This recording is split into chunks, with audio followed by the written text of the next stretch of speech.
Welcome back here on Live Now from Fox, and I do want to get to the latest now on the assassination attempt against former President Trump at Saturday's rally in Butler, Pennsylvania.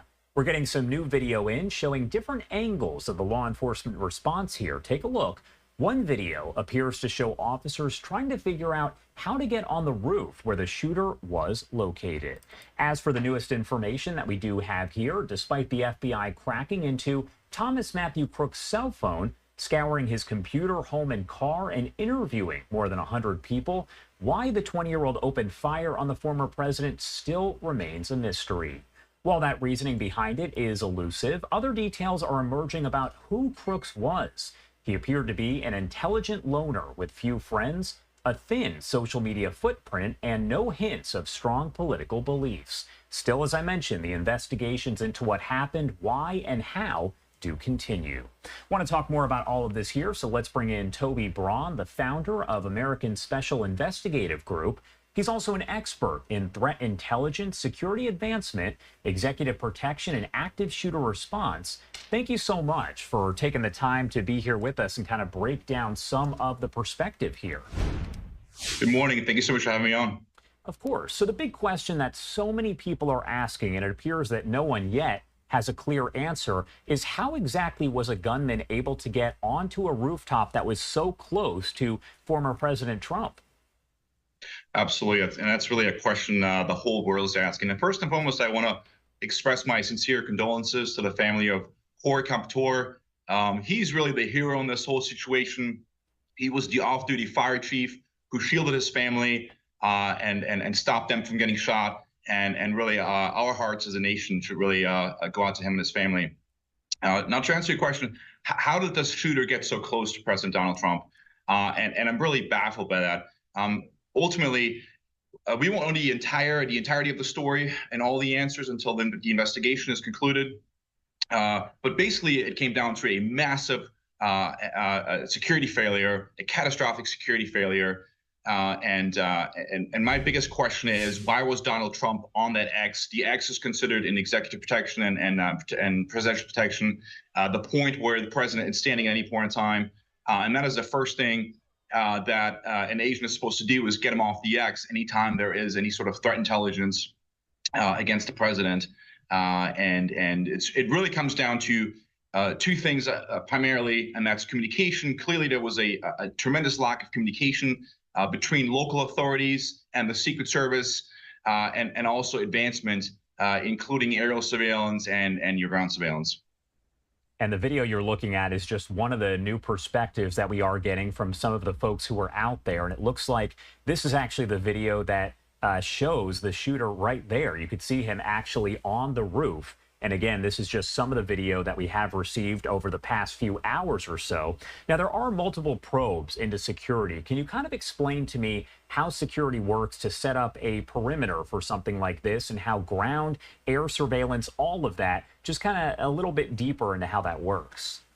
Sure. So first and foremost, the first thing the Secret Service does anytime a protectee goes to an event, they send an advance team. An advance team is a small unit within the Secret Service of various agents, and those agents go out there, and their job is to first and foremost get an idea of the lay of the land, to scope the area, to meet with local law enforcement, to establish a communications plan, to establish an SOP, to establish a command post. A command post would be an area usually off-site. That way, if there's a critical incident, it won't impact the command post, where you have local law enforcement on radio comms, as well as Secret Service radio comms. So that way, because they're not both on the same channel, so that way, if there is an incident, the locals can communicate to command post and vice versa, and that communication gets relayed out. So that is extremely crucial in the advanced process.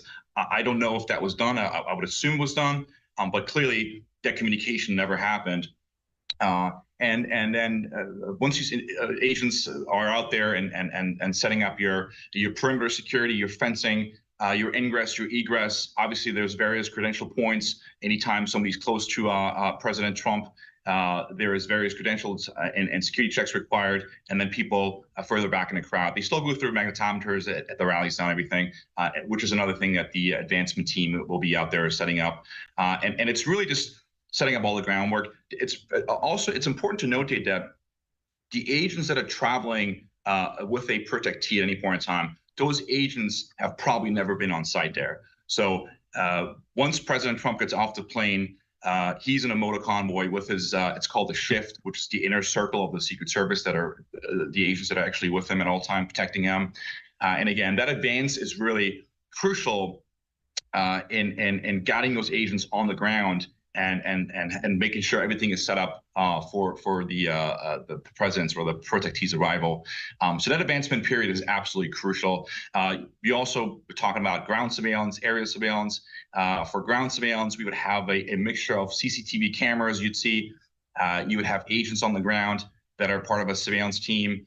And you'd also have aerial surveillance, which is a mixture of air support, air helicopter, and which is mostly local assets, the helicopters.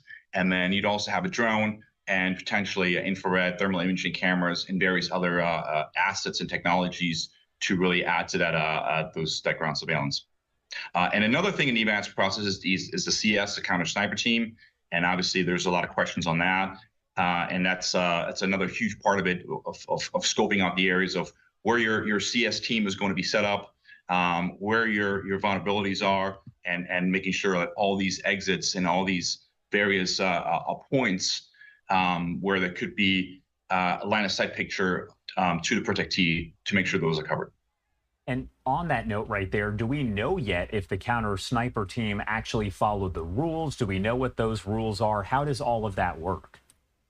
So the rules of engagement are very simple. They're the same rules of engagement than they are in using deadly force. And that's really if there's a credible threat, if anytime there is fear that the protectee may be in harm of serious bodily harm or death, they are authorized to use deadly force.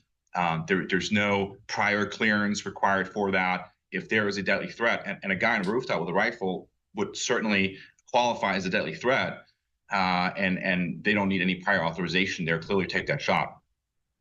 So as far as if they follow the rules of engagement, again, there's a lot of unanswered questions to that. There's now reports coming out that apparently the Secret Service counter sniper team, which again, it's important to notate that President Trump now has a much smaller security footprint in detail than he did when he was in office. So also the counter sniper team is much smaller. It's a much smaller element than it would be if he was in office. And there's now reports coming out that a local sniper element of a local one of the local police departments was responsible for covering that rooftop because the Secret Service counter sniper team did not have a clear line of sight picture on that rooftop, which is certainly possible. And again, that's all information that we're just going to have to wait, unfortunately, until more information comes out to really identify what really happened and did they, follow the rules of engagement immediately, or was there a delay because of a line of sight picture and an additional element that was responsible for that area of operation. And it's almost crazy to look at here because you can see this video. I'm going to pull it up full here so you can get a better look. But what we were seeing was the suspected gunman there on the roof. So you had so many people who were taking videos of this person and trying to point them out to law enforcement there. But the fact that that shot was still able to happen, and we do know that one person did die, former President Trump was wounded, and 2 other people had critical injuries. So it's strange just watching that video right there on your screen. Now, I do want to know, what is the likely communication plan between the Secret Service and local law enforcement there? Sure. So as I mentioned earlier, that's all part of that plan will be established in the advancement process once those initial agents are on the ground. And a lot of times those agents are on the ground at a minimum of days, but in most cases, weeks and weeks before. And the plan would be, again, setting up a command post, an offsite command post. That way, if there is any sort of attack on the main site, the command post doesn't get impacted, because communication is absolutely crucial. And I believe if we had better communication, this tragedy would have been prevented. And you would have local law enforcement, you would have a dispatch or an officer for each department with a radio in that command post, including a representative for the Secret Service. It's on the Secret Service channel, and that way. And you'd also have fire department. You'd have you may even have ground workers on the site, and really any part of your critical incident management team and your stakeholders.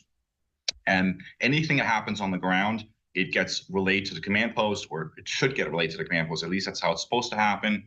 And then that way, the respective agencies that are responsible for whatever is going on can then be notified and dispatch their personnel out. So again, it's really important to note, hey, because there's a lot of questions right now on, hey, how come the locals didn't, radio the Secret Service? How come there was this huge delay? It's a question we all have, but I, again, the way I'm sure it was set up, there was a possibility for that to happen, and it should have happened through that command post and through that unified communication. But why that didn't happen, why the shooter was on that rooftop for almost 30 minutes, and they were tracking him too, and how come that wasn't relayed to those shift agents? I am just beyond baffled, and I know the entire world is. So all questions that need to be answered.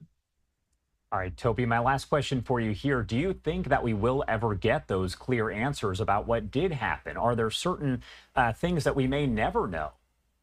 Yeah, I can tell you we are going to get more answers. I mean, more answers are coming out daily, right? As we're having this interview, it's likely there's more information that's coming out. Are we going to have the clear sight picture? No pun intended. No, we are not. And the reason being is anytime there is an attack on a Secret Service protectee, that is essentially it's classified information. And the reason being is because it's obviously the Secret Service job to protect their protectee, and the more information that's out there, that can potentially expose other security vulnerabilities that can then be exploited or try to be exploited by a copycat. Obviously, those weak points and those vulnerabilities will be patched up. I'm very confident in that. Secret Service is still the premier federal agency for protection. It's an amazing organization. There's definitely questions that need to be answered and some changes need to be made here. But nevertheless, I'm confident that those vulnerabilities will be patched up. But no, we are not going to have the entirety of everything that happened, every single detail. It's also on that note, recently authorities picked up human intelligence from the Iranians that have also planned an attack against the life of former President Trump. And so again, the threats are out there. Threats are rising, not just for the now presumptive presidential nominee, but also for our country as a whole. All right, Toby, thank you so much for taking the time to join us and help break all this down. Is there anything else you want to add about any of this before I let you go? I think that's it. I think it's important to stay vigilant, right? We saw so many people in the crowd that were notifying law enforcement, and my hat's off to those people in there. And it's important to stay vigilant, and to know if you see something, say something. If you can take action, like notifying law enforcement in that situation, do it. Be persistent. Make sure they're on it. And again, stay vigilant. It's really there are some tough times for our country. There are new threats that we are facing every single day, and it's important to not only for our country to unite, but for us to remain extra vigilant and know those threats are out there, and they're unfortunately only increasing. All right, Toby Braun, thank you so much for taking the time to spend part of your morning with us. We appreciate it. It's been a pleasure.